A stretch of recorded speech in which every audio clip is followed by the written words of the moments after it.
Hai sahabat, pada kesempatan kali ini kita akan membahas tentang negara mana saja yang menggunakan bahasa Jawa sebagai bahasa sehari-hari mereka. Sebelum kita lanjut video, jangan lupa subscribe dan tekan tombol notifikasi agar selalu dapat video terbaru dari kami. Ketika kita menyebut bahasa Jawa, maka akan langsung kebayang dengan Indonesia. Hal ini dikarenakan bahasa Jawa memang banyak digunakan di Indonesia. Tapi, apakah kamu tahu bahwa bahasa Jawa ternyata tidak hanya digunakan di Indonesia? Ternyata ada beberapa negara di dunia yang menggunakan bahasa ini juga. Berikut adalah 6 negara yang menggunakan bahasa Jawa sebagai salah satu bahasa sehari-hari di negaranya.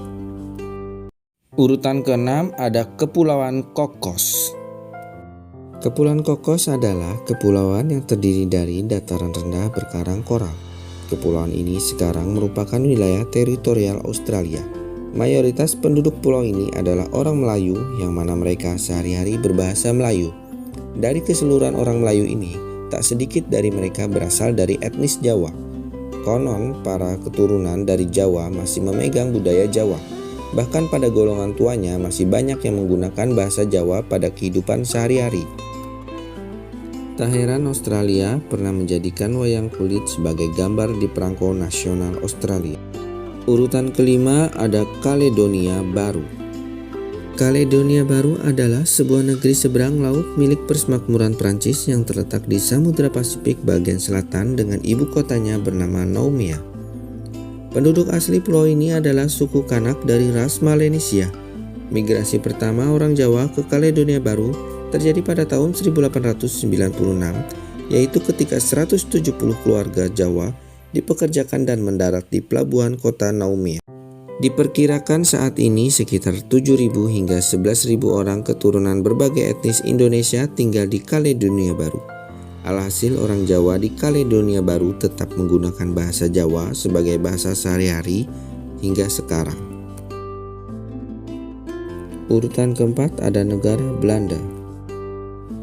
Belanda menjadi gudang orang atau pakar yang punya minat khusus terhadap keberadaan bahasa Jawa. Universitas Leiden, universitas tertua di Belanda yang didirikan 1575, merupakan salah satu gudangnya. Di universitas yang didirikan Pangeran Willem van Oranje, kita bisa melihat naskah-naskah kuno berhuruf Jawa, sastra Jawa kontemporer yang masih terawat. Jadi orang Jawa patut berbangga. Urutan ketiga ada negara Suriname. Suriname merupakan sebuah negara republik yang terletak di benua Amerika, lebih tepatnya di bagian timur laut Amerika Selatan. Pada mulanya Suriname memiliki nama Guyana Belanda karena merupakan bekas jajahan Belanda. Pada tanggal 25 November 1975, negara ini merdeka dari Belanda dan berganti nama menjadi Suriname.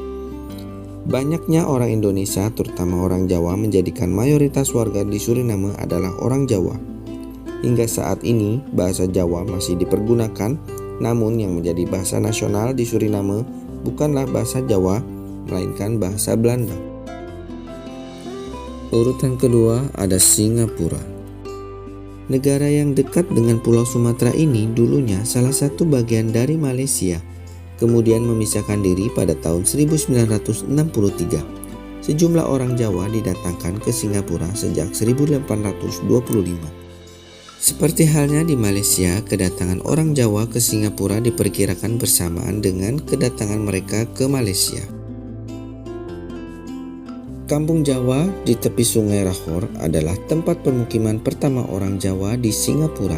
Selain di Kampung Jawa, Kallang Airport Estate dikenal sebagai tempat permukiman orang Jawa juga. Urutan pertama ada negara Malaysia.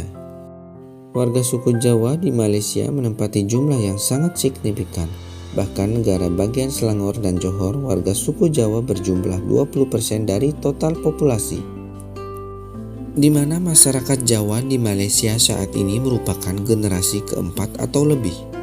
Beberapa wilayah di Johor bahkan bernama Parit Jawa, di mana suasana bahasa Jawa di sana masih kental.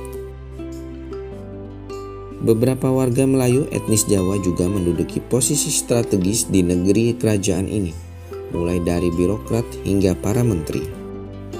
Nah, Itu tadi 6 negara yang menggunakan bahasa Jawa sebagai bahasa sehari-hari. Semoga informasi ini bisa menambah wawasan Anda. Sampai jumpa di video selanjutnya.